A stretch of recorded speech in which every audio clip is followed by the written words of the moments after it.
Start करें।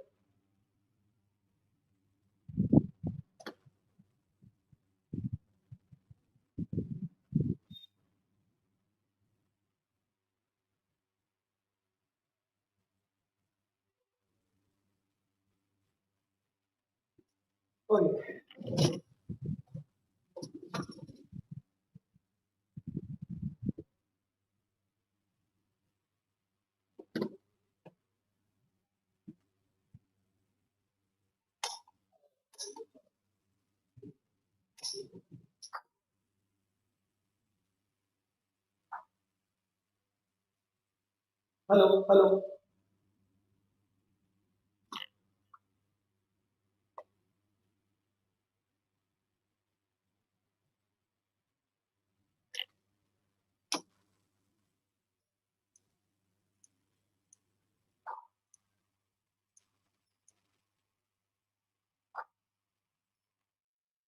Alright, so welcome back guys. और हमारा चल रहा था AS16 बोरिंग कॉस्ट।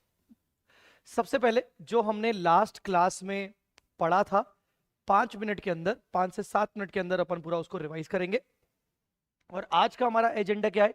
आज का एजेंडा है AS16 का बचा हुआ पार्ट, जो मोस्ट इंपॉर्टेंट बचा हुआ पार्ट है, मतलब जनरल बोरिंग कॉस्ट और उसके क्वेश्चंस, उस पर फोकस करेंगे। चलिए, so welcome online students, welcome face to face students. शुरू करते हैं AS16 borrowing cost revision. Borrowing मतलब लोन लेना, फंड्स को अरेंज करना बिजनेस पर्पस के लिए। तो सबसे पहले हमने पढ़ा था मीनिंग ऑफ बोरिंग कॉस्ट।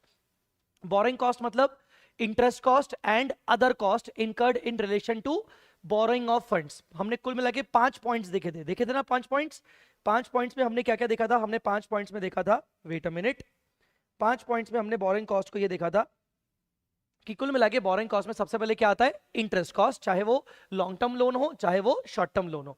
फिर दूसरा हमने देखा था amortised part of ancillary cost. Ancillary cost मतलब बोरोइंग से रिलेटेड अगर आपके कोई दूसरे खर्चे आए हैं, जैसे ब्रोकरेज, कमीशन, प्रोफेशनल फीस आपने पे किया, processing charges, stamp duty charges, उनका अमोटाइज पार्ट मैंने आपको समझाया था कि अमोटाइज पार्ट कैसे निकालते हैं। फिर हमने पढ़ा डिस्काउंट प्रीमियम का भी अमोटाइज पार्ट। जब आप डिबेंचर इशू करते हो डिस्काउंट पे या रिडीम करते हो प्रीमियम पे, तो amortise part of that discount or premium will be the borrowing cost. फिर हमने पढ़ा था फाइनेंस चार्जेस। AS19 के अंदर हमने पढ़ा था कि AS19 में जो लेसी होता है फाइनेंस लीज में, वो फाइनेंस चार्जेस बुक करता है, वो उसके लिए बोरोइंग कॉस्ट होती है। और इसके लास्ट में हमने पढ़ा था कि फॉरेन करेंसी लोन जब तुम लेते हो तो उसमें जो तुम्हें एक्सचेंज लॉस आता है, वो exchange loss to the extent of saving in interest borrowing cost माना जाएगा। और उसकी हमने स्टेप्स देखी थी। स्टेप्स में हमने ये देखा था कि सबसे पहली स्टेप में आपको एक्चुअल इंटरेस्ट निकालना है। वो एक्चुअल इंटरेस्ट आपका डॉलर मतलब फॉरेन करेंसी में निकलेगा, उसको कन्वर्ट करना है क्लोजिंग रेट पर। सेकंड स्टेप में आपको सेविंग इन इंटरेस्ट निकालनी है, इंटरेस्ट की सेविंग कितनी हो रही है अगर आप लोकल करेंसी में लोन लेते तो। थर्ड स्टेप में आपको एक्सचेंज लॉस निकालना है। एक्सचेंज लॉस क्यों? क्योंकि जब लोन लिया था तो रेट अलग था, क्लोजिंग पर रेट अलग हो चुका है, तो उसका डिफरेंस आपको निकालना है। डिफरेंस के हिसाब से आपका एक्सचेंज लॉस निकल गया। फोर्थ स्टेप में आप निकालोगे इसका बेसिकली एक्सचेंज लॉस और saving in interest, which ever is lower, it will be the borrowing cost. इसके अलावा हमने डिस्कस किया था बोरिंग कॉस्ट में, ये तो हो गया। इसके बाद हमने डिस्कस किया था मीनिंग ऑफ क्वालिफाइंग असेट। ऐसी कोई भी असेट, चाहे वो पीपी हो, चाहे वो इन्वेस्टमेंट प्रॉपर्टी हो, चाहे वो इंटेंजिबल असेट हो, ऐसी कोई भी असेट हो, ऐसी कोई भी असेट हो जिसको बनने में टाइम लगे, जिसको रेडी होने में टाइम लगे, which takes time, substantial time to get ready. काहे को? फॉर यूज और सेल। आप रेडी क्यों कर रहे हो? ताकि आप उसको यूज करोगे, आगे सेल करोगे, या तो यूज करोगे या तो सेल करोगे, पर उसको यूज और सेल करने में टाइम लगेगा। That takes substantial period of time. Generally substantial period of time का मतलब क्या होता है? 12 महीने या उससे ज्यादा। But a period lesser than 12 months can also be treated as substantial। और ये सिद्ध होता है, अभी जो रिसेंटली MTP आई थी उसके अंदर जो हमने एक केस देखा था, आप लोगों ने पढ़ा था वो केस देखा था, उसके अंदर भी वो 9 मंथ्स के हिसाब से उसको क्वालिफाइंग असेट मान रहे थे, सब्सटेंशियल टाइम। हाँ, फिर हमने देखा recognition of borrowing cost. Borrowing cost को क्या करेंगे? बोरिंग कॉस्ट को या तो तुम कैपिटलाइज करोगे या तो तुम उसको P&L में लेके जाओगे। कैपिटलाइज कब करोगे? जब बोरोड फंड्स को तुमने किसी असेट को, क्वालिफाइंग असेट को खरीदने में, एक्वायर करने में, कंस्ट्रक्ट करने में या प्रोड्यूस करने में फॉलो अप्लाई किया है, तुमने बोरोड फंड्स को यूटिलाइज किया है, फंड्स को बोरोड फंड्स को यूटिलाइज किया है, क्वालिफाइंग एसेट को एसीपी एक्विजिशन कंस्ट्रक्शन प्रोडक्शन में यूटिलाइज किया है, तो बोरोड फंड्स का कॉस्ट तुम कैपिटलाइज करोगे, अदरवाइज पीएनएल में लेके जाओगे। फिर हमने डिस्कस किए 3 events, commencement of capitalisation, suspension of capitalisation and cessation of capitalisation. Commencement of capitalisation मतलब कब से कैपिटलाइज करेंगे, 3 डेट्स मैंने बताई थी, विच एवर इज लेटर। कौन सी विच एवर लेटर? पहला date of start of expenditure, expenditure कब से शुरू हुआ। Second date of start of interest cost, interest कब से लगा। और तीसरा necessary activities for construction acquisition production कब से शुरू हुई फॉर द क्वालिफाइंग एसेट। जो डेट सबसे लास्ट में होगी उस डेट से कैपिटलाइजेशन शुरू होगा, उस डेट से पहले का बोरिंग कॉस्ट पीएनएल में जाएगा। फिर हमने आगे बात की थी suspension of borrowing cost. Suspension of borrowing cost के अंदर हमने डिस्कस किया था कि टेम्पररी पीरियड के लिए, कुछ पीरियड के लिए अगर आपका development, active development qualifying asset का इंटरप्ट हो रहा है, वर्ड बहुत इंपॉर्टेंट है, एक्टिव डेवलपमेंट इज इंटरप्टेड, हमने डिस्कस किया था एक्टिव डेवलपमेंट इज इंटरप्टेड, तो उस दौरान अगर वो अवॉइडेबल रीजन की वजह से इंटरप्ट हुआ है, किस रीजन की वजह से, अवॉइडेबल रीजन की वजह से हुआ है, तो आप उस पीरियड में बोरिंग कॉस्ट को कैपिटलाइज नहीं करोगे। वो पीरियड 4-5 दिन का नहीं होना चाहिए, वो पीरियड कम से कम एक्सटेंडेड पीरियड होना चाहिए, इट शुड बी 1 मंथ और मोर।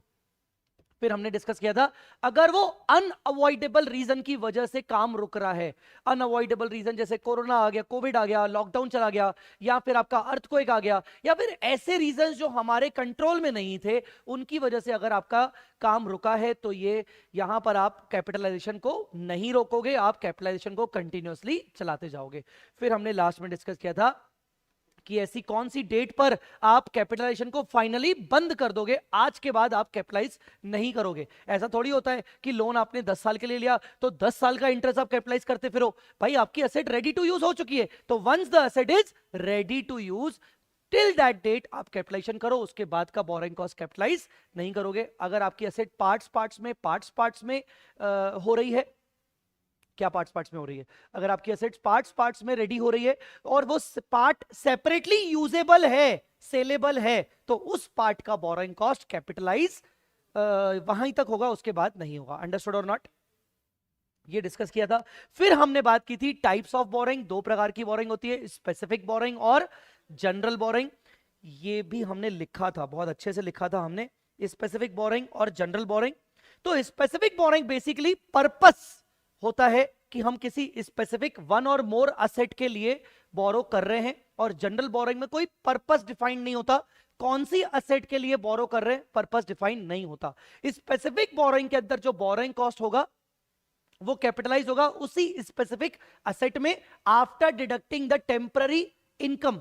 टेम्पररी इनकम याद आ रहा होगा, अगर आपने बोरोड फंड्स को टेम्पररी इन्वेस्ट किया है तो उससे अगर आपको कोई इनकम आई है तो वो माइनस करने के बाद बाकी आपका बोरिंग कॉस्ट कैपिटलाइज होगा। इसमें मैंने एक बहुत इंपॉर्टेंट चीज बताई थी कि बोरिंग कॉस्ट कैपिटलाइज पूरा हो जाता है। मैंने स्पेसिफिक में एक बात बोली थी कल की क्लास में, एक एग्जांपल, एक क्वेश्चन के बेसिस पर मैंने बात बताई थी। क्या मैंने बात बताई थी? मैंने ये बोला था कि स्पेसिफिक बोरिंग तुमने यूटिलाइज करना शुरू किया 15 लाख रुपए 1 मई से, जबकि तुमने पार्शियल यूटिलाइजेशन किया, पर तुम पूरा बोरिंग कॉस्ट कैपिटलाइज करोगे यहीं से। कल के लेक्चर में बात की थी हमने। तो स्पेसिफिक बोरिंग में हमेशा हमें याद रखना है कि once the expenditure is started you should start capitalising the entire borrowing cost without waiting for the next expenditure. ठीक है, ये हमने अभी तक के डिस्कशन किए थे। आज की क्लास में हमें क्या डिस्कशन करना है? जनरल बोरिंग का। बढ़ सकते हैं आगे। उससे पहले जो हमने अभी सेसेशन ऑफ कैपिटलाइजेशन की बात की थी, cessation of capitalisation of borrowing cost, कि बोरिंग कॉस्ट का कैपिटलाइजेशन को सीज करना चाहिए जैसे जैसे आपकी असेट कंप्लीट होती जा रही है। इस पे एक बहुत जबरदस्त क्वेश्चन है, बहुत इजी है, बहुत जबरदस्त क्वेश्चन है, एग्जाम में आने के चांसेस है। मास्टर प्रॉब्लम में मुझे ऐसा लगता है कि मैंने डाला होगा।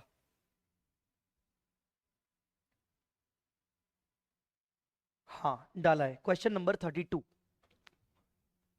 Question number 32।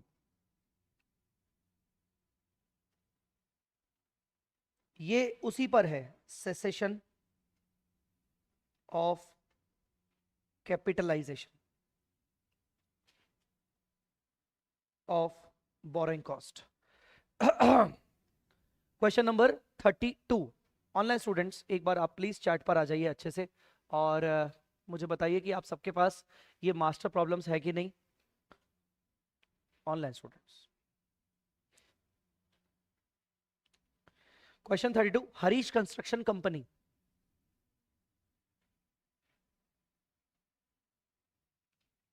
क्वेश्चन नंबर 32, ठीक है। तो बहुत ही इंपॉर्टेंट क्वेश्चन है, हालांकि सारे इंपॉर्टेंट क्वेश्चन मैंने मास्टर प्रॉब्लम में डाले हैं। Harish construction company is constructing a huge building project consisting of 4 phase. Building को 4 फेज में वो डिवाइड कर रहा है। It is expected that full building will be constructed over several years, सालों लग जाएंगे। But phase 1 and 2 of the building will be started as soon as they are completed. Phase 1 और 2 जैसे ही कंप्लीट हो जाएंगे हम उनको सेल करना शुरू कर देंगे, ठीक है। इसका मतलब ये बोलना चाह रहा है कि बिल्डिंग जो है, जो बिल्डिंग कंस्ट्रक्शन है, ये आपका बिल्डिंग कंस्ट्रक्शन के फेज 1 एंड 2 ये capable of being sold separately है। अगर ऐसा है, capable of being sold separately है, तो borrowing cost capitalisation, borrowing cost capitalisation will be ceased once they are completed. Phase complete हो जाएगा तो हम इनका बोरोइंग कॉस्ट को कैपिटलाइज नहीं करेंगे, हम इनके बोरोइंग कॉस्ट को कैपिटलाइज नहीं करेंगे, ठीक है। फेज 1 एंड 2 का। Phase 3 and 4 borrowing cost capitalisation continue चलेगा till their completion, till their completion, ठीक है। इनका ये ऐसा होने वाला है, ठीक है सर। आगे अब ये कह रहा है following is the work done on the different phase, phase 1 2 3 4। Cash expenditure 10 30 25 30, building purchase 24 34 30 38। हमें तो भाई टोटल एक्सपेंडिचर से मतलब है। टोटल एक्सपेंडिचर कुछ गड़बड़ हो गया है यार। टोटल एक्सपेंडिचर थोड़ा सा नीचे आ गया है। ये 34 इकट्ठा है, 34 64 55 68 और कुल मिला के हो गया 221। लोन कितना लिया है पूरी बिल्डिंग के लिए बिगिनिंग से? 200, 15% पर। During mid of the current year 1 and 2, mid of the current year 1 and 2 have become operational. Find out the amount to be capitalized. जब वो बोल रहा है mid of the current year, यहां पर मिड में फेज 1 एंड 2 कंप्लीटेड, हाँ ना। तो क्या करेंगे, बोरिंग कॉस्ट का कैपिटलाइजेशन कितने महीने का करेंगे? Capitalisation for 6 months। किसके लिए? 1 and 2 के लिए। पर बोरिंग कॉस्ट का फुल कैपिटलाइजेशन करेंगे किसके लिए? फेज 3 एंड 4 के लिए फुल कैपिटलाइज करेंगे, करेंगे ना, ठीक है। फिर बस यही बोल रहा है। तो अब हम कैसे कैपिटलाइज करें, किस तरीके से करें? तो सबसे पहले तो हमें step 1, total borrowing cost 200 multiply by 15%, 30 lakhs total borrowing cost 30 lakhs।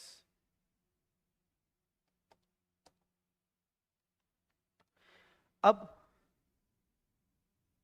Step 2, allocation of borrowing cost to different phases phases as per expenditure. Expenditure के हिसाब से हम अलोकेट करेंगे बोरिंग कॉस्ट को, क्योंकि भाई देखो आपकी टोटल लोन कितना है, तो टोटल लोन तो आपने चारों फेजेस पर लगाया होगा ना, तो टोटल खर्चा भी तो आपका चारों फेजेस पे हुआ होगा ना, तो बस खर्चे के हिसाब से अपोर्शन कर देते हैं। तो हम बोलेंगे एक्सपेंडिचर ऑन फेज 1 और 2 कितना है, 1 और 2 मिला के 34 64 98, और एक्सपेंडिचर ऑन फेज 3 और 4 123 55 और 68। तो बस तुम 30 को अलोकेट करो 98:133 में, ठीक है। तो कैसे करेंगे, बोरोइंग कॉस्ट कितना आएगा, 30 multiply by 98 divide by 98 plus 123,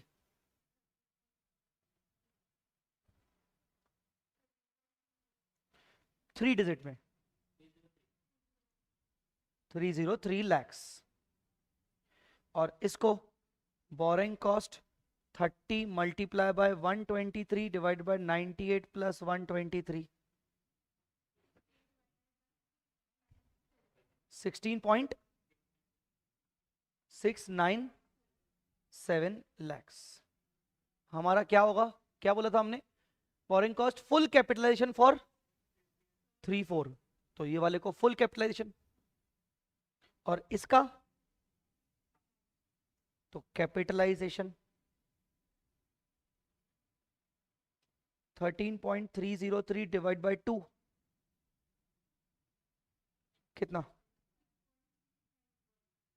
651, और पी एंड एल 6.651, ये फुल कैपिटलाइजेशन। तो बताओ टोटल कैपिटलाइजेशन कितना हुआ,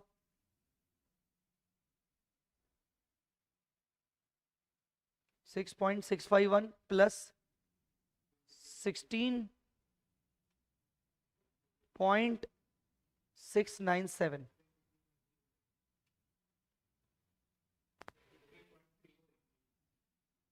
348 lakhs, और पी एंड एल में तो ये गया, ठीक है, डन।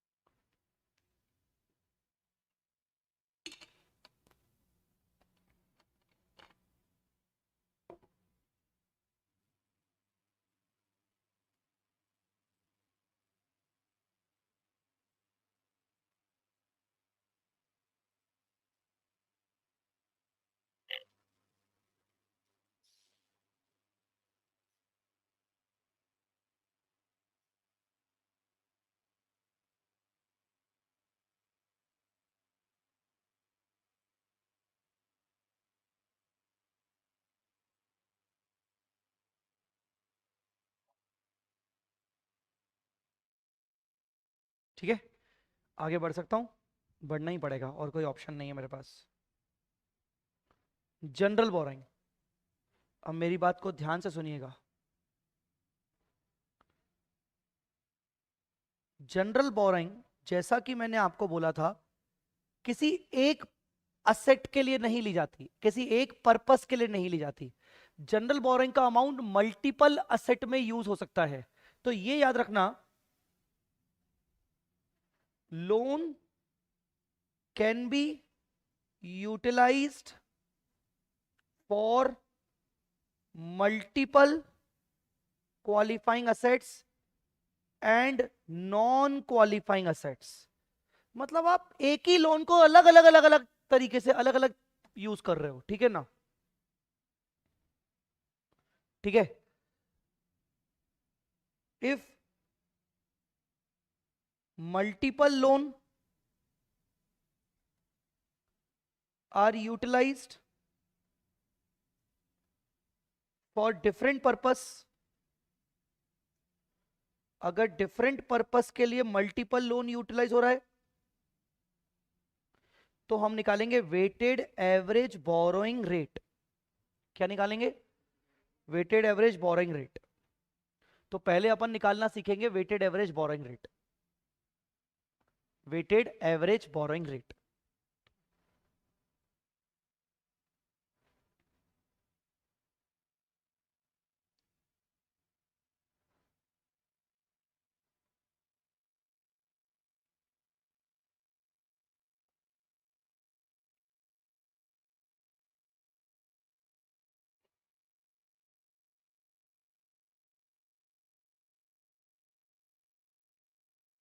ठीक है। चलिए कैसे निकालेंगे? उसके लिए हम लेंगे एक छोटा सा एग्जाम्पल। ये एग्जाम्पल मेरी चार्ट ट्रम बुक का ही है। ये एग्जाम्पल मेरा ट्रम बुक का ही है। मैं इसको नोट्स में कॉपी कर लेता हूं।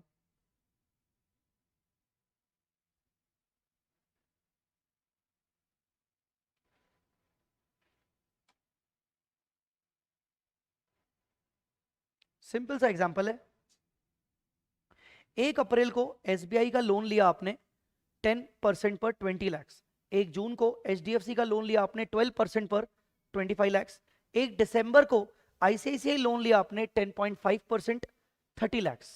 आपने ये 3 लोन लिए, ठीक है। आपने ये 3 लोन अलग अलग डेट्स पर लिए, ठीक है। वेटेड एवरेज बोरोइंग रेट निकालना है अपने को। बेटा आप कहाँ ढूंढ रहे हो? ट्रम बुक में ना? हाँ मिल जाएगा, ट्रम बुक में आपको मिल जाएगा। मुझे लगा आप मास्टर प्रॉब्लम में ढूंढ रहे हो। 10.7, पेज नंबर 10.7। हाँ, तो ये हमने लोन लिए अलग अलग डेट्स पर। ये हमने लोन लिए अलग अलग डेट्स पर। तो सबसे पहले हम क्या करेंगे? हम सबसे पहले हमेशा ना पहली स्टेप आपकी यही होगी कि भाई बोरोइंग कॉस्ट तो निकालो यार। Calculate, calculate borrowing cost. आपकी पहली स्टेप हमेशा यही होगी कि बोरोइंग कॉस्ट निकालना है। तो इसमें पहला लोन क्या था? एसबीआई। कितना लोन चल रहा है? 20 लाख मल्टीप्लाई 10%, कितना हुआ? 2 लाख। दूसरी बोरोइंग कौन सी है? एचडीएफसी 25 लाख। परसेंटेज 12%। पहला लोन आपने 1/4 को लिया था, दूसरा लोन कब लिया था? 1 जून को लिया था, 1 जून। तो आपका कितने महीने के लिए लगेगा? 10 महीने के लिए लगेगा, ठीक है। और तीसरा लोन आईसीआईसीआई बैंक, ये कितना आया? 2 लाख। तीसरा लोन 1 दिसंबर को लिया था, 30 लाख रुपीज का। रेट ऑफ इंटरेस्ट क्या था? 10.5। आपका ये लोन कब लिया आपने? 1 दिसंबर, मतलब 4 महीने। हाँ, 1,05,000। तो कुल मिला के बोरिंग कॉस्ट कितना आया?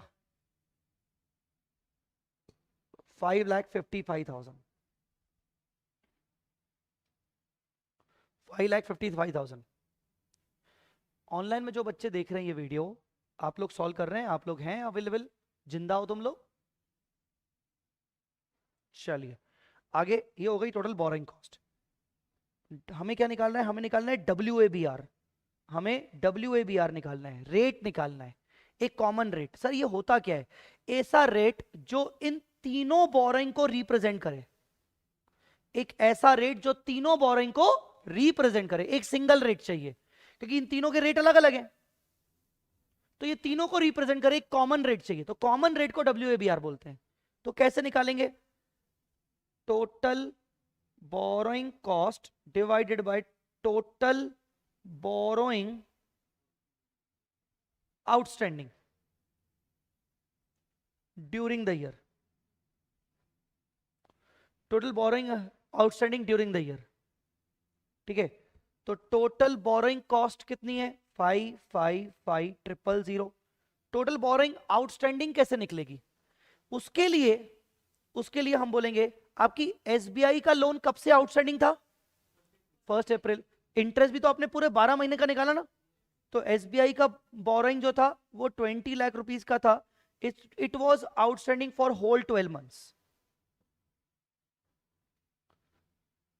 फिर सेकंड, आपका जो एचडीएफसी का लोन था वो आपने तो 1 जून को लिया, इंटरेस्ट भी आपने 10 महीने का निकाला है, तो it should be outstanding for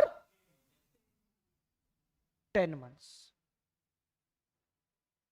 And in the same way, ICICI loan should be outstanding for 4 months.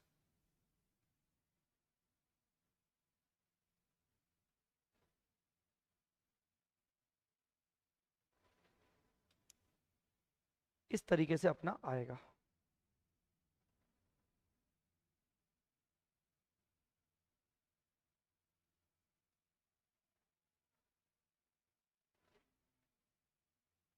Yes, बोलिए। 10.918।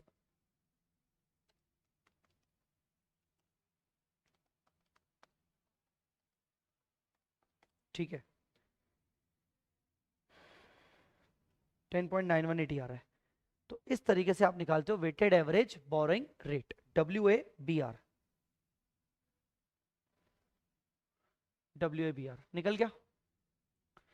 करना क्या होता है, स्टेप 3। ये कोई एग्जाम्पल खत्म हो चुका है, बट कैपिटलाइजेशन कैसे करना होता है उसका, कैपिटलाइज कैसे करेंगे, कैपिटलाइजेशन ऑफ बोरोइंग कॉस्ट। जो भी एक्सपेंडिचर होगा ऑन क्वालिफाइंग असेट मल्टीप्लाई करेंगे WABR, मल्टीप्लाई करेंगे WABR, मल्टीप्लाई करेंगे टाइम वेट। टाइम वेट क्यों? अगर आप एक्सपेंडिचर 1 अप्रैल को करोगे तो टाइम वेट दोगे 12/12। अगर आप एक्सपेंडिचर 1 जुलाई को करोगे तो टाइम वेट दोगे 9/12। ठीक है, तो इस तरीके से आपको कैपिटलाइजेशन करना होगा। जैसे इसी क्वेश्चन में आगे के एग्जाम्पल में लिखा हुआ है, इसको भी हम ले लेते हैं, इसके जस्ट नीचे वाला पॉइंट, नीचे वाला एग्जाम्पल ये वाला।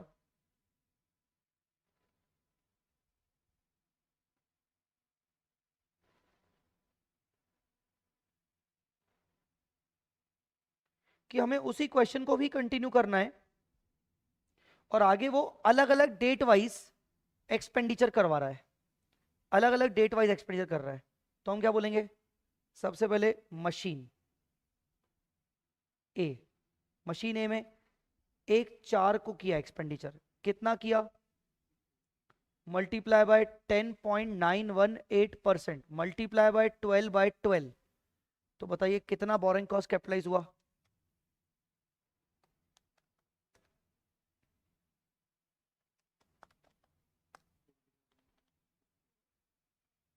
70967।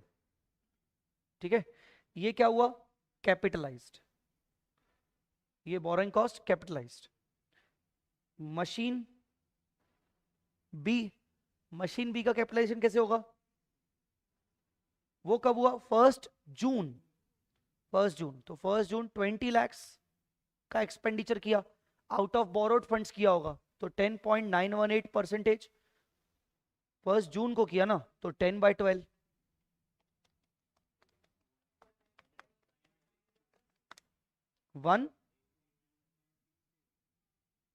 1967 कर देते हैं, ये कैपिटलाइज्ड हो गया। फिर बिल्डिंग ए पे अलग अलग डेट पे खर्च हुआ है, बिल्डिंग ए पे अलग अलग डेट पे खर्च हुआ है। पहली डेट क्या है, कितना, 18 lakhs इंटू 10.9189/12, 147,393। और अगला 1 जनवरी 21 लाख, 10.918%, 3/12।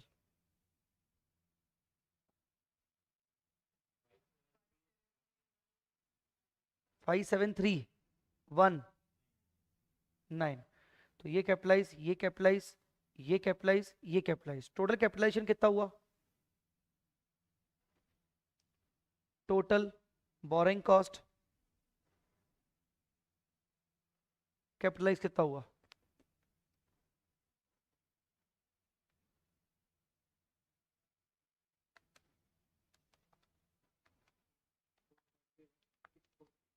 हम्म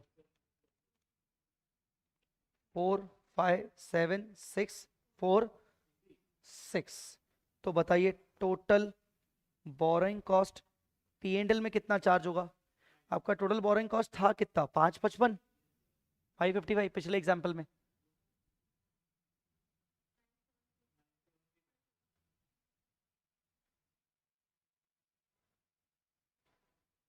नाइन सेवन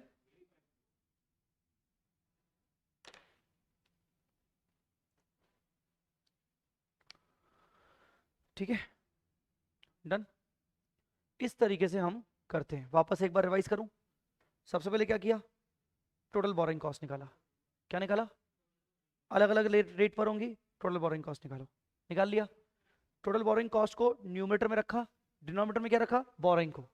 पर बोरिंग के अंदर आपने क्या लगाया? Time weight, time weight, time weight उनकी डेट के हिसाब से। अगर क्वेश्चन में डेट ना दी हो तो मान लो 12/12। लोन की अगर डेट ही नहीं दी होती तो मैं क्या मान लेंगे? 12/12। WABR मिल गया। WABR को किसके ऊपर लगाना है? एक्सपेंडिचर के ऊपर लगाना है। और एक्सपेंडिचर की भी डेट दी होगी तो टाइम वेट ले लो, नहीं दी होगी तो छोड़ दो। समझ में आ गई कि नहीं? टोटल इंटरेस्ट में से कैपिटलाइज वाला हटा दो, जो बचा वो P&L। समझ गए? तो इस तरीके से हम निकालते हैं।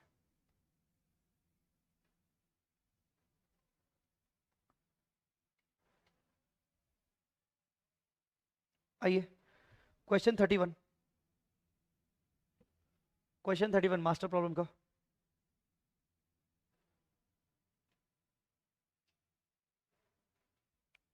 Question 31 master problem.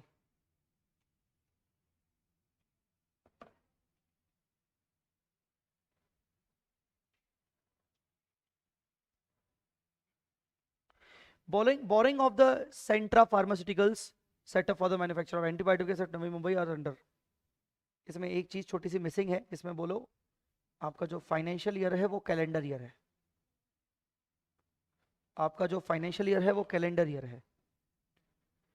1 जनवरी को 15% डिमांड लोन लिया 60 लाख रुपीस का। क्या लिखा है? Acquisition of fix asset incidental. इस ये क्वेश्चन स्पेशल क्यों है? क्योंकि ये एंसिलरी कॉस्ट दे रहा है। क्या दे रहा है? एंसिलरी कॉस्ट दे रहा है। समझ में आ रही बात की नहीं? कितनी कॉस्ट दे रहा है एंसिलरी? 8.33। बेटा ये भी बोरिंग कॉस्ट होती है। होती है कि नहीं होती है? फिर अगला लोन लिया 1 जुलाई को 14.5 term loan 40 lakh acquisition of plant and machinery. देखो कितना स्पेसिफिकली बोल रहा है कि प्लांट एंड मशीनरी, जबकि ऊपर क्या बोल रहा है? सिर्फ जनरल जनरल बोल दिया फिक्स असेट्स। जबकि ये हो गई आपकी स्पेसिफिक, ये हो गई आपकी जनरल, नीचे वाली भी जनरल। ठीक है, समझ गया कि नहीं? 5% का एंसिलरी। 1 अक्टूबर को 14% bonds 50 lakh acquisition of fix assets general boring 8%। बेटा यहां तक क्लियर है कि नहीं? इन्होंने लोन का नंबर ऑफ इयर्स दिया है कि नहीं? क्वेश्चन चेक करो। लोन का नंबर ऑफ इयर्स इन्होंने नहीं दिया है। लोन का इन्होंने नंबर ऑफ इयर्स नहीं दिया है। क्यों? क्या फर्क पड़ जाता? मैंने एंसिलरी कॉस्ट के बारे में बोला था, अमोटाइज्ड पार्ट होता है। अगर लोन 10 साल का है तो एंसिलरी कॉस्ट को डिवाइड करेंगे 10 साल से और हर साल का बोरिंग कॉस्ट में ऐड करेंगे। याद आ रहा है कि नहीं? बताऊंगा मैं आपको वो केस इसमें ही। फिर क्वालिफाइंग असेट में पैसा खर्च हुआ, sterling manufacturing shed, plant and machinery. ये वही प्लांट एंड मशीनरी है जो वो स्पेसिफिक वाली थी, याद है? पर कितना खर्चा हो रहा है प्लांट एंड मशीनरी पे, जबकि लोन कितना लिया गया था? तो हम अज्यूम कर लेंगे कि बाकी का लोन जनरल में से हो रहा है। अच्छा, पहले कहां से? First specific always, then general. Other fix assets, the project is completed on 1 January 2009, मतलब अगले साल के फर्स्ट डेट पे, ready for the commercial production, show the capitalisation of borrowing cost. करें? चलिए show the capitalisation of borrowing cost. वही वाली बात बेटा, सबसे पहले हम क्या करते हैं, हाँ, step number 1, calculate total borrowing cost. But इस बार हमारे पास 3 बोरोइंग है, 3 में से एक स्पेसिफिक है कि नहीं है? तो पहले मैं हेडिंग डाल रहा हूं ए, स्पेसिफिक बोरोइंग।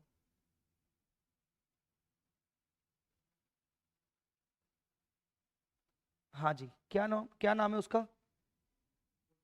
14.5% term loan. कितना लिया गया है term loan? Multiply by 14.5%, multiply कितने डेट पर लिया गया? 1 जुलाई, कैलेंडर ईयर, मतलब 6/12, 2 लाख। बट इसके अलावा प्लस करेंगे एंसिलरी कॉस्ट। एंसिलरी कॉस्ट कितना है? एंसिलरी कॉस्ट, एंसिलरी कॉस्ट कितना है? 5%, तो 40 लाख का 5%,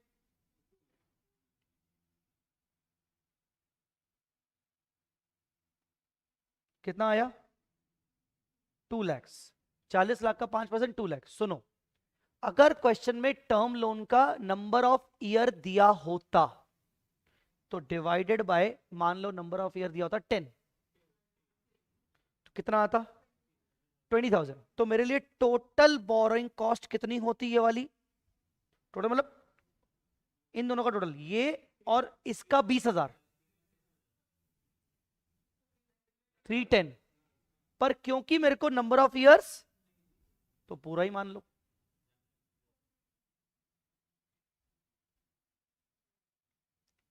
टोटल कितना हुआ? क्वेश्चन में अगर नंबर ऑफ ईयर्स दिया हो तो ध्यान रखना। ऑनलाइन वालों, नलायकों, बोलो कुछ समझ आ रहा है कि नहीं? बी, क्या चीज? जनरल। जनरल भी 2 है ना? कौन कौन से 2 हैं?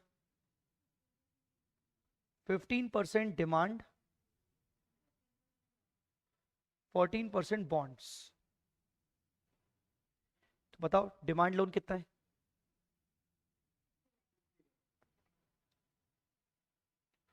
मल्टीप्लाई बाय 15%, कितना आया? और ये तो पूरे साल भर का निकलेगा, 9 lakh. Plus ancillary cost 60 lakh.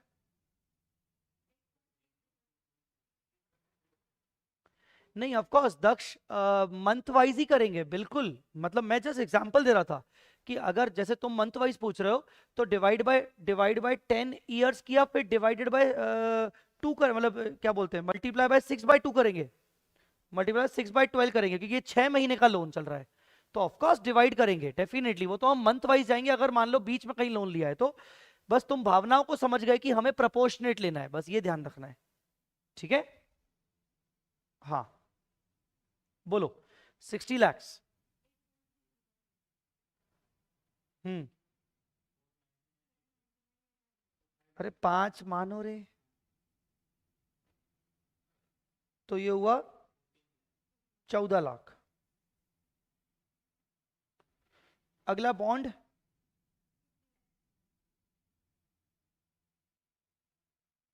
कब लिया था? 3/12, डिमांड तो पूरे साल भर का निकाला,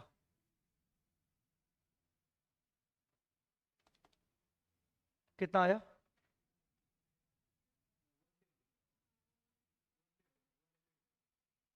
175, plus ancillary cost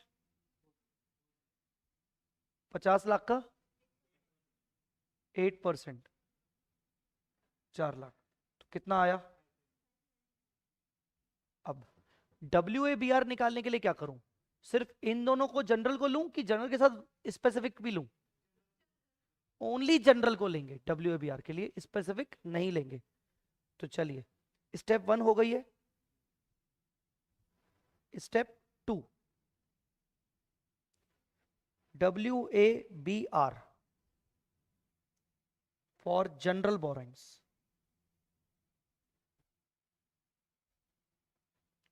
WABR for general borrowings क्या करेंगे? टोटल बोरिंग कॉस्ट कितनी है? 14 लाख और 575 डिवाइडेड बाय बोरिंग कितनी थी? 60 lakh into 12/12 plus 50 lakhs into 3/12 multiply by 100।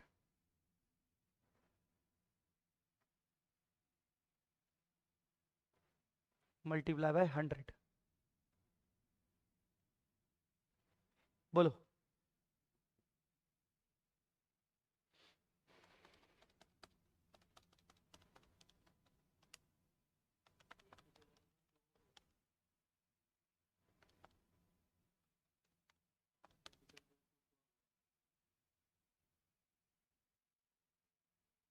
Twenty 27.241 या 24%। ये आ गया WABR। WABR को किसके ऊपर अप्लाई करते हैं? अगली स्टेप क्या होती है? WABR को अप्लाई करना पड़ता है ना, किसके ऊपर अप्लाई करना पड़ता है? हाँ जी, एक्सपेंडिचर के ऊपर। अब एक्सपेंडिचर भी यहाँ पर अलग अलग असेट के नाम पर है। तो पहला नाम क्या है? स्टर्लिंग मैन्युफैक्चरिंग शेड, कितना है? 10 लाख। इसको कहां से यूज किया गया होगा? Out of general boring. Out of general boring 10 lakh. इसको क्या अप्लाई करेंगे? 27.24% इंटू, कोई डेट दी हुई है क्या इसकी शेड की? नहीं तो फिर छोड़ दो। बताओ। 272400, मैंने दो दो डिजिट लिए थे इसीलिए। ठीक है। दूसरा, plant and machinery. Plant and machinery में खर्चा कितना हुआ है? 90 लाख। 90 लाख के दो हिस्से, out of specific boring, out of general boring. Out of specific boring तो बोरिंग कॉस्ट कितनी कैपिटलाइज होगी? ऊपर दी हुई है ना, कितनी? 490।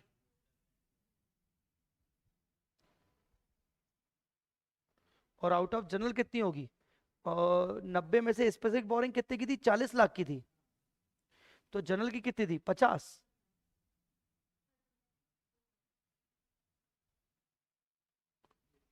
27.24% कितना?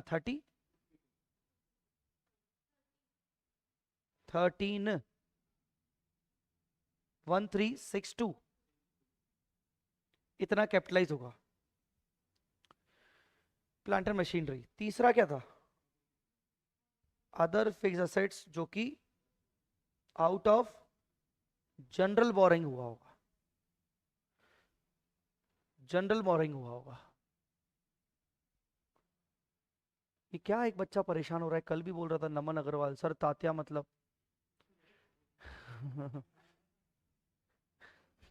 ये कल भी मेरे को तात्या तात्या मल्टीप्लाई। भाई तू गूगल सर्च कर ले यार। गूगल बोला, गूगल, यूट्यूब नहीं। हाँ बोलो। 272400 ये कैपिटलाइजेशन। बोलो बेटा, क्लियर? अरे हाँ, खुशखबरी, मैंने टेस्ट करवाया ये वाला। There is nothing, this is either, मतलब नथिंग इन द सेंस कि मैंने किडनी फंक्शन टेस्ट करवाया, तो किडनी से रिलेटेड कुछ नहीं है। ये ताली बजा रही है। किडनी से रिलेटेड नहीं है, मतलब there is no stone problem, there is no kidney anything, कुछ भी नहीं है। किडनी विडनी का नहीं है वो, बोतल बोतल को मत सोच तू। हाँ, देर इज ओनली, मतलब अब नाउ दो पॉसिबिलिटी बच गई, या तो गैस्ट्रो प्रॉब्लम, गैस इशू होगा, या तो मस्क्यूलर पेन। तो डॉक्टर बोल रहा है कि मस्कुलर पेन होने के चांसेस बहुत ज़्यादा हैं, बिकॉज उसको मैंने अपनी लाइफस्टाइल बताई, तो उसने बोला ये मस्कुलर पेन लग रहा है, जिस हिसाब से आप बहुत ज़्यादा एनर्जी, पूरा टाइम क्लासेस क्लासेस, तो वो मस्कुलर पेन हो सकता है। तुम्हारी बैच का हाँ मतलब it is muscular pain probably, पेट में मुंह लगाने का। हम्म, सही है। तो मोजा अपने ऊपर इधर पहना करो, है ना। चलो बताओ पी एंडल में कितना जाएगा, बोरिंग कॉस्ट, पी एंडल।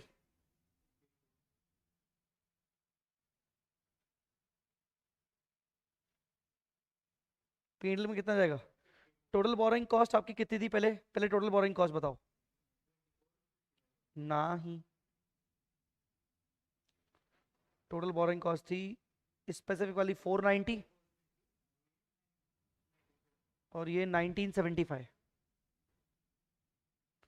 से माइनस करोगे कैपिटलाइजेशन। कैपिटलाइजेशन क्या क्या हुआ, 272400, 490, 1362 और 272400।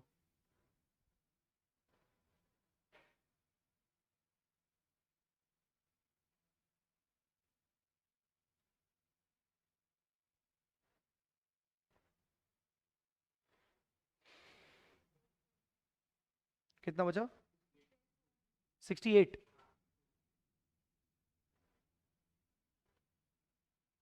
पी एंडल में डन। आपको कुछ लिखना था क्या।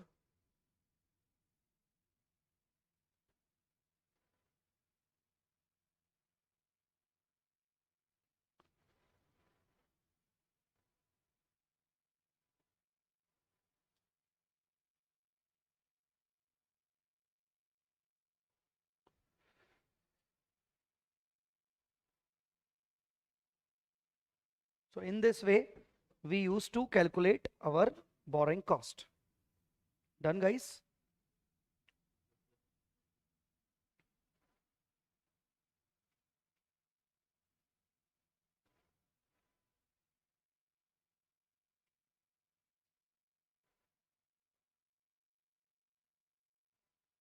आइए question number 33।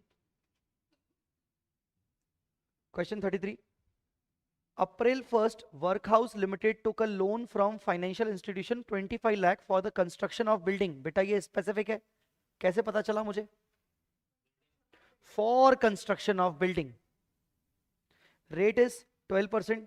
In addition to the above loan, the company has taken the multiple borrowings, 8% debenture, 15% term loan, other loan. मुझे कैसे पता चला कि ये जनरल है,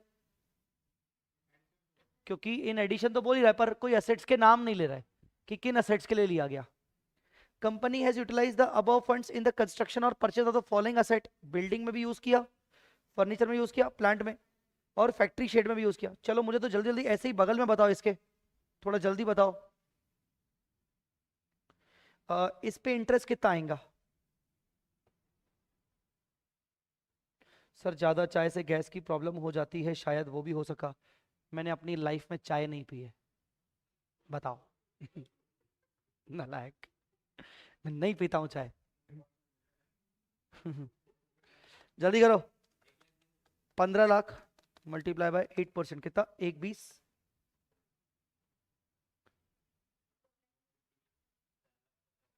अगला वाला 450, 180। तीनों का टोटल करो,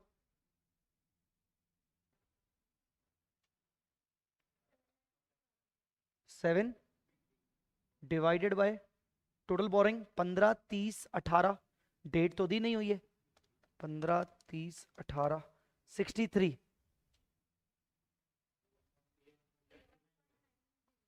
11 पॉइंट, ये क्या आ गया, WABR। अब बताइए बिल्डिंग में पैसा कितना लगाया, हाँ, आउट ऑफ इस स्पेसिफिक कितना लगाया होगा, 25। 25 ना, तो उसको हटा दो, 70 में से 25 गया, 70 में से 25 गया 45। तो लगाओ 45 लाख के ऊपर 11.90, हाँ 53,550। ये अपना कैपिटलाइज हुआ जनरल बोरिंग का। 22 लाख का फर्नीचर, एक सेकेंड, क्या फर्नीचर क्वालिफाइंग है,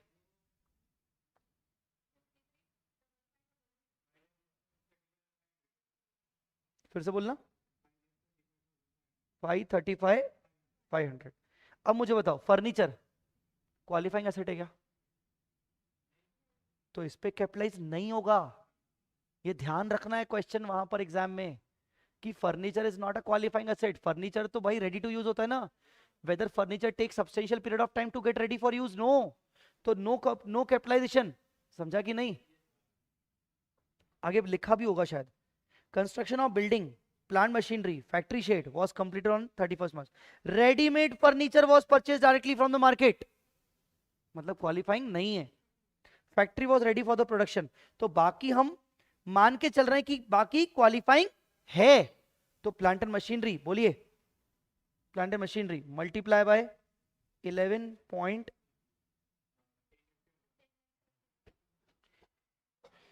यहां एक प्रॉब्लम भी है। एक प्रॉब्लम है। लोन कितने का है? 63 लाख।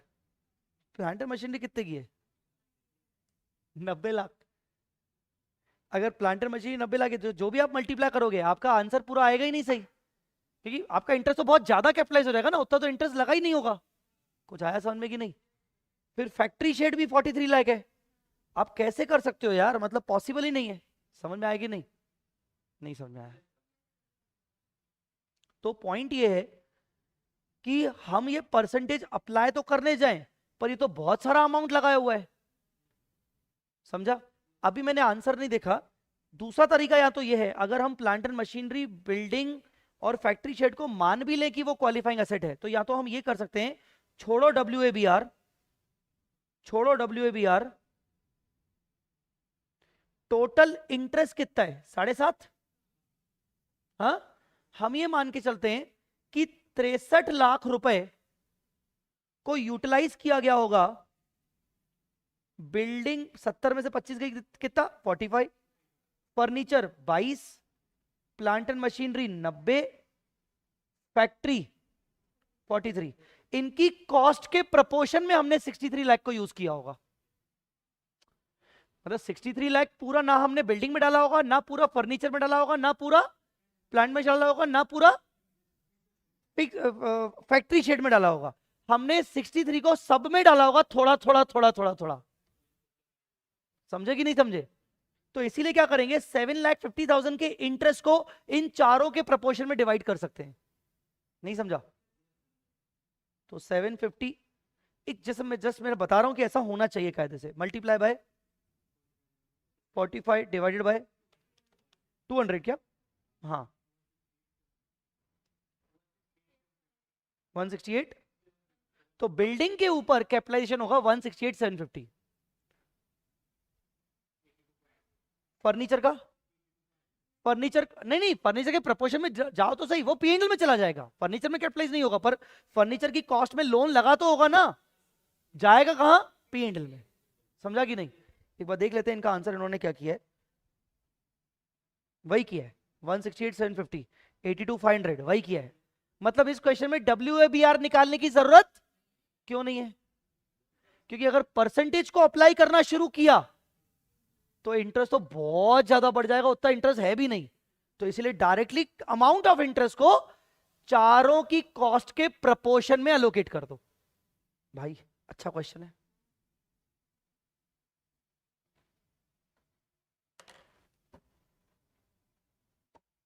एग्जाम क्या मास्टर क्वेश्चन है? सारे एग्जाम है पगले। हम्म, बोलो यहां तक क्लियर? अभी अभी अभी अभी अभी अभी एक और क्वेश्चन करवाना है। आ जाओ, क्वेश्चन नंबर 34। एक और क्वेश्चन करवाना है, क्वेश्चन नंबर 34। देख लो क्वेश्चन।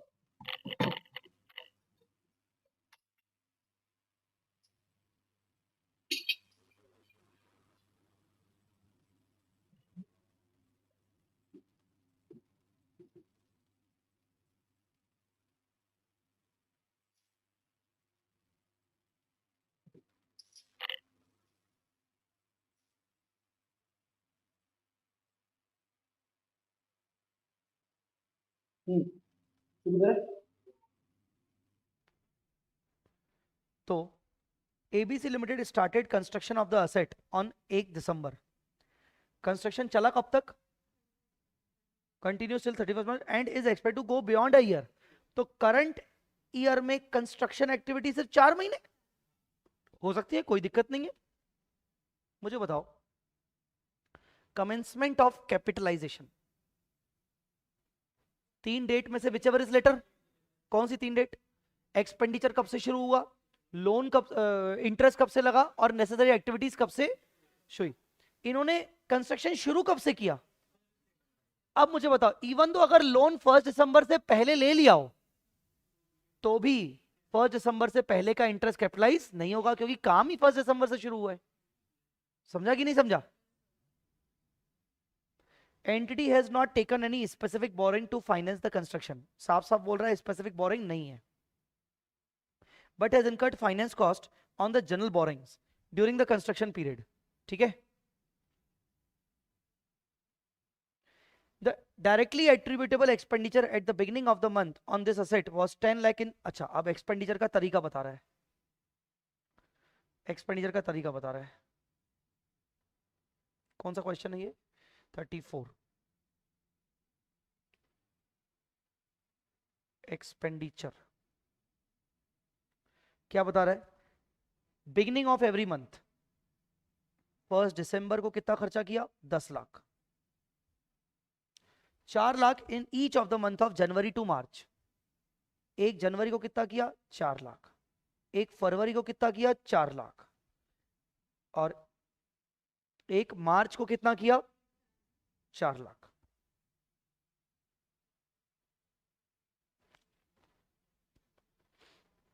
विदाउट WABR मैंने इसीलिए किया दक्ष, क्योंकि अगर मैं WABR अप्लाई करता 11 पॉइंट समथिंग रेट, तो तुम करके देखो, रैपिड रिवीजन में मेरे पास समय नहीं है वो करके लेने का, तुम करके देखो तुम्हारा कितना कैपिटलाइजेशन जा रहा है। इतना इंटरेस्ट नहीं होगा तुम्हारे पास जो तुम कैपिटलाइजेशन कर लोगे। इंटरेस्ट तुम्हारे पास रत्ती भर है 7.5 लाख रुपए का। जब तुम 90 लाख के ऊपर 11 पॉइंट, क्या रेट था, 11.90 करोगे, यार खुद थोड़ा दिमाग लगाओ ना मैथमेटिक्स यार। 90 लाख का 11.9 करना, तो 90 लाख का 11.9 करना, तो 10,71,000। साले तुम्हारे पास इंटरेस्ट ही कितना है? 7.5 लाख। तो तुम कैसे कैपिटलाइज कर सकते हो? नहीं आया ना, सब नहीं हो पाएगा ना। तो इसलिए हमने बोला छोड़ो, जाए भाड़ में इंटरेस्ट। ये इसका मतलब ये हुआ कि हमारे पास कुल मिला के है ही लोन 63 लाख का। थोड़ा सा पैसा, कुछ बूंदे हमने छिड़क दी फैक्ट्री में, कुछ बूंदे हमने छिड़क दी, हाँ, किसमें? फैक्ट्री में, और मशीन में, कुछ फर्नीचर में, कुछ ऐसे। तो लोन को कुछ कुछ कुछ कुछ कुछ कुछ कुछ कुछ यूज किया। नालायक, आप समझा कि नहीं? नालायक। लोन अमाउंट शॉर्ट है तो भी अनक्वालिफाइंग असेट को छोड़ के सभी के इंटरेस्ट कैपिटलाइज हो जाएंगे ना? हाँ हो जाएंगे बिल्कुल। ठीक है, चलो। लड़कों को ना उनकी भाषा में ही समझाना पड़ता है। आगे बढ़ते हैं। At the beginning of the year entity has taken inter corporate deposits of 20 lakh. भाई एट द बिगिनिंग बोल रहा है, लोन बहुत पहले ले चुका है, बिगिनिंग में ही। इंटर कॉर्पोरेट डिपॉजिट कितने के? 20 लाख, 9% रेट, और ओवरड्राफ्ट भी लिया है 4 लाख रुपए का, विच इंक्रीज टू 8 लाख रुपए on March. Interest paid on the overdraft 10% until January and rate was increase to 12%। भाई ओडी के साथ बड़ी समस्या है। पहली बात तो ओडी कितने का है? 4 लाख का है, पर ओडी 8 लाख का भी हो जाता है मार्च से। और ओडी के साथ एक और समस्या है, ओडी का रेट कभी 10% है तो कभी 12% है। डेट वाइज जाएंगे तो सब समझ में आ जाएगा। You are required to calculate the annual borrowing cost. मैंने आपको जो बताया है तरीका वही फॉलो होगा। Step number 1, total borrowing cost. ठीक है, टोटल बोरिंग कॉस्ट कैसे? पहला है आपका इंटर कॉर्पोरेट डिपॉजिट्स। ये लोन है, आपने एक्सेप्ट किए डिपॉजिट्स लॉ में पढ़ा है ना, डिपॉजिट एक्सेप्ट करते हैं, पढ़ाया जाता है लॉ में, डिपॉजिट्स लेते हैं वही। तो कितने लोन है, कितने डिपॉजिट्स हैं, 20 लाख रुपए, 9%, 12/12, 1,80,000। मतलब सर कैपिटलाइज नहीं करेंगे, पीएनएल में एक्सपेंस करेंगे। फर्नीचर का वाला पीएनएल में डालोगे क्योंकि फर्नीचर क्वालिफाइंग नहीं है। बाकी जो तुमने फैक्ट्री में पैसा डाला लोन का, तुमने प्लांट एंड मशीनरी में डाला, और कौन सी थी पता नहीं, जो भी चीज थी, फैक्ट्री तो बोल दिया ना, फैक्ट्री में डाला, बिल्डिंग में डाला, प्लांट में डाला, वो तो क्वालिफाइंग एसेट है। तो जितना भी थोड़ा सा भी लोन डाला तो क्वालिफाइंग है, तो कैपिटलाइज होगा।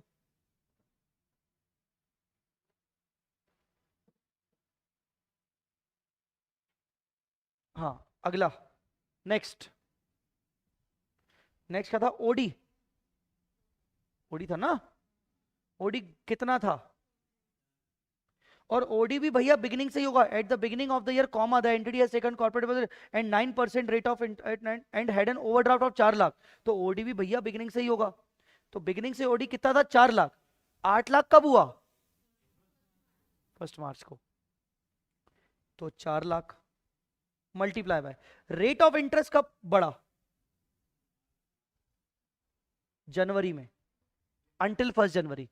तो इसका मतलब 4 लाख का लोन अप्रैल, मई, जून, जुलाई, अगस्त, सितंबर, अक्टूबर, नवंबर, दिसंबर तक 10% का रेट,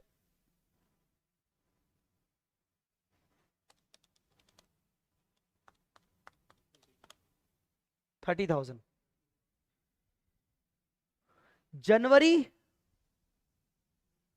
फरवरी में भी 4 लाख का ही लोन था। 8 लाख कब हुआ है, मार्च में हुआ है। तो जनवरी फरवरी में 4 लाख का लोन था, पर रेट 12% हो गया।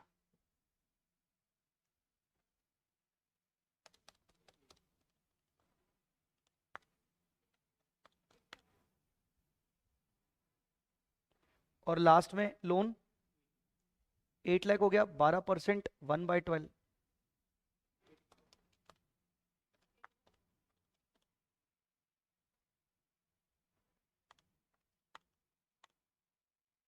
46,000।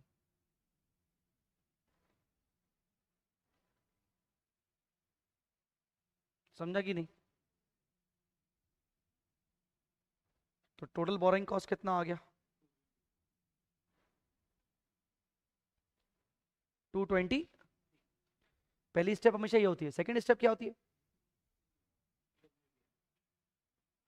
WABR।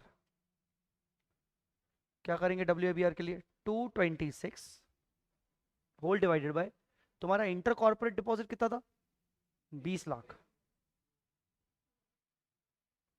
वो तो पूरे साल भर वही रहा। तुम्हारा ओडी कितना था, 4 लाख, पर वो तो 11 महीने रहा है वो, और फिर कितना हो गया, 8 लाख, वो 1 महीना रहा।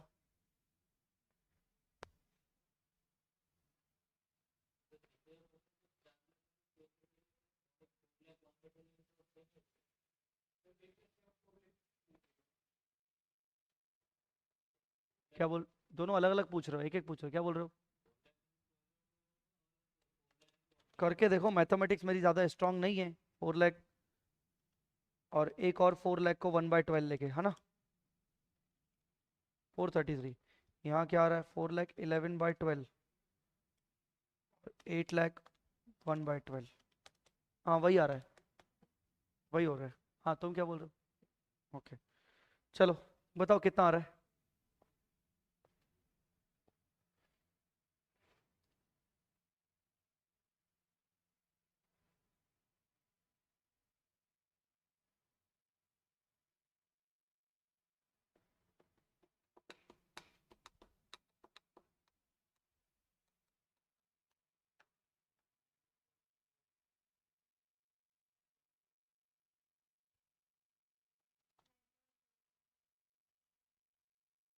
9.28% पर एनम।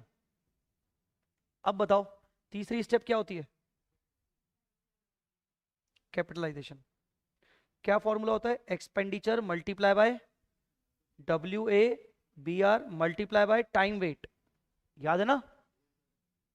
हाँ बोलो, क्या क्या एक्सपेंडिचर किया है?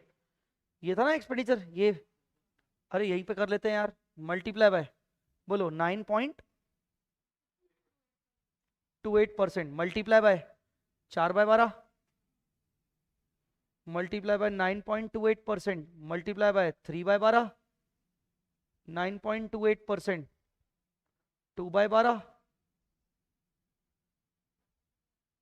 1/12।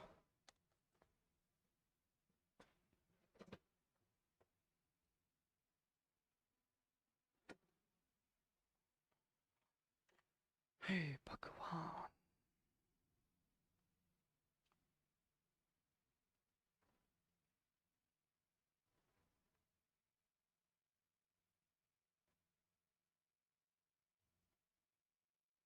बोलिए।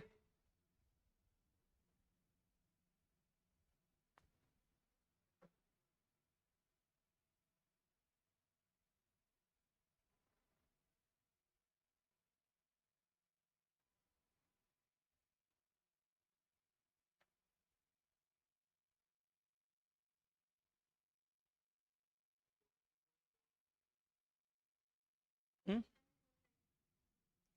तीनों चारों का टोटल 49, अच्छा 493, 49493, 10 लाख, 9.28%, 4/12।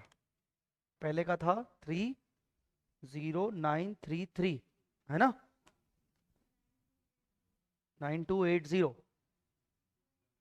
6187, 30, तो कितना कैपिटलाइज हुआ? और P&L में कितना जाएगा?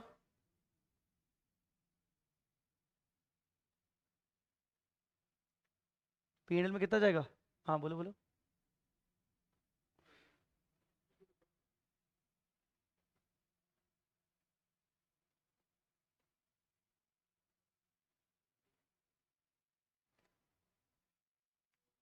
P&L में जाएगा 226 -49493,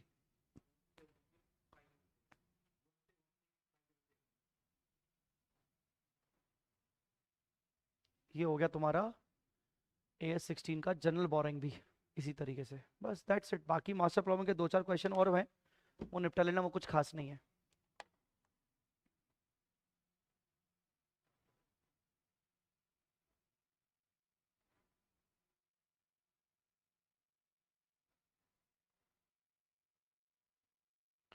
बाकी एक बार बाकी सब चीज़ें देख लेना, 2 क्वेश्चन है छोटे छोटे वाले, कर लेना। कर लोगे? बोलो जी, कर लोगे? ठीक है।